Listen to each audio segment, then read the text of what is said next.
재기호출은 반복문의 한 종류입니다. 다만 특수한 경우 반복문보다 재기호출이 더 효율적인 경우가 있을 뿐입니다. 이 영상에서는 재기호출에 대해서 알아보도록 하겠습니다. 재기호출은 프로그래밍을 입문하시는 분들에게 항상 어려운 장벽으로 작용하는데요.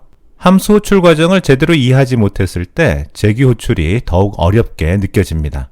그래서 우선 함수 호출 과정을 아주 간략하게 살펴보겠습니다. 간단한 시나리오를 상상해 보겠습니다. 메인 함수가 있고요. 메인 함수가 코드를 실행하다가 서브 함수를 호출하는 상황입니다. 쉽게 상상할 수 있듯이 코드 실행의 제어 포인트가 한 줄씩 이동하다가 서브 함수 호출을 만나면 서브 함수 코드로 점프해서 다시 한 줄씩 코드를 실행하게 되고요. 서브 함수 실행이 종료되면 메인 함수의 다음 라인으로 점프해서 한 줄씩 코드가 실행될 것입니다. 여기서 한 가지 변화를 만들어 보겠습니다. 서브 함수가 자기 자신을 다시 호출하게 되는 상황입니다.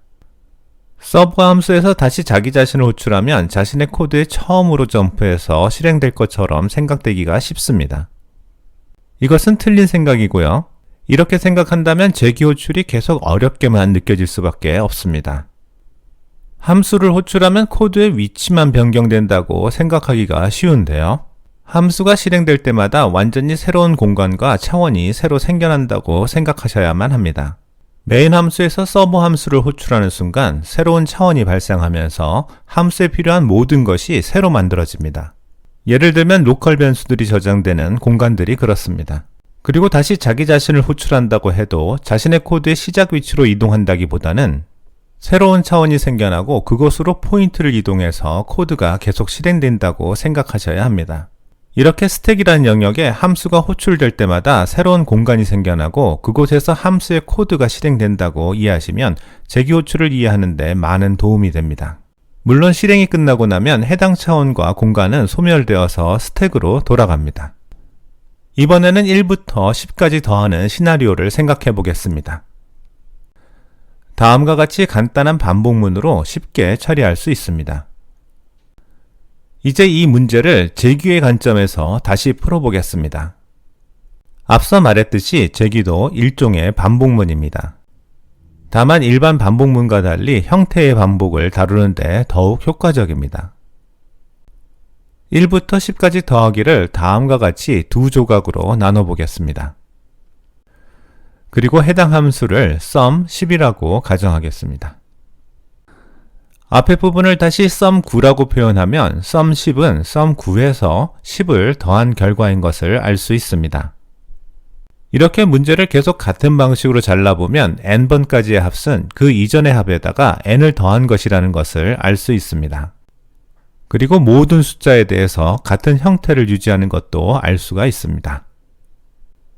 이렇게 반복하는 문제를 작은 조각으로 나눴을 때 같은 형태가 반복된다면 재기호출로 해결할 수가 있습니다. 재기호출로 문제를 풀어보면 자신보다 하나 더 작은 값을 자신에게 다시 전달하며 과정을 반복합니다. 1부터 더하기를 시작할 것이기 때문에 1보다 더 작은 값은 다시 자신에게 전달할 필요가 없습니다. 이 과정을 다이어그램으로 표현해보면 다음과 같습니다. 10이라는 인자를 sum 함수에 전달하면 9라는 인자를 새로운 차원의 sum9라는 함수에게 전달합니다. 이렇게 반복하다 보면 끝이 없을 수도 있지만 우리는 1까지만 더하면 되기 때문에 1인 경우에는 더 이상 차원을 늘리지 않고 이전 차원으로 1이라는 값으로 리턴합니다. sum 2라는 차원에서는 리턴 받은 1에다가 자신의 값 2를 더해서 다시 이전 차원으로 리턴하게 될 것입니다. 이렇게 sum 10까지 다시 되돌아오면 1부터 10까지의 합이 완성되는 것이죠. 재기호출을 설계하거나 이해하고 싶을 때에는 코드에서 벗어나서 다이어그램으로 표현했을 때 훨씬 더 이해하기가 쉽습니다. 이번에는 재기호출의 장단점을 살펴보겠습니다. 재기호출의 가장 큰 장점은 복잡한 문제를 간결하고 직관적으로 표현할 수 있다는 점입니다. 이는 코드의 가독성을 높여주고 유지보수를 용이하게 만들어줍니다. 특히 다차원적인 문제나 반복적인 작업을 처리할 때 재기호출은 매우 효과적입니다. 다만 간단한 문제를 재기로 풀다 보면 오히려 복잡해질 수도 있습니다. 그리고 재기 호출에도 몇 가지 단점이 있습니다. 재기 호출은 메모리 사용량이 많아지는 경향이 있고요. 재기의 깊이가 깊어질수록 성능이 저하될 수도 있습니다. 또한 재기 호출은 스택 오버플로우와 같은 메모리 관련 제약이 있어서 이를 유의해야 합니다. 이번 영상은 여기까지이며 저는 다음 영상에서 다시 뵙겠습니다. 감사합니다.